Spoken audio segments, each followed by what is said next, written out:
Kalat na kalat ang isang video ni Inday Sara na mayroon siyang laslas sa leeg.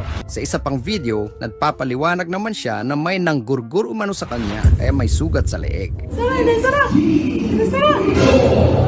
Sinubukan nila akong igurgur pero hindi sila nagtagumpay. Ang gurgur ay bisaya ng laslas. Bilang Vice President, tungkulin ni Inday Sara na maglahad ng katotohanan kung ano ang tunay na nangyari sa kanyang leeg. Karapatan ng publiko na malaman ang mga ganitong mga importanteng bagay dahil siya ang pangalawang pinakamataas na halal ng bayan. Kung totoo na may nagtangka na laslasin ang kanyang leeg, ito ay matuturing na pagtatangka sa kanyang buhay at kailangang maimbestigahan ng mga law enforcement authorities gaya ng PNP at NBI. Kung totoo ito, kailangang maipaalam sa bayan ang tunay na pangyayari dahil isa siyang halal na opisyal. Pero ano nga ba ang totoo? Bakit sinisikreto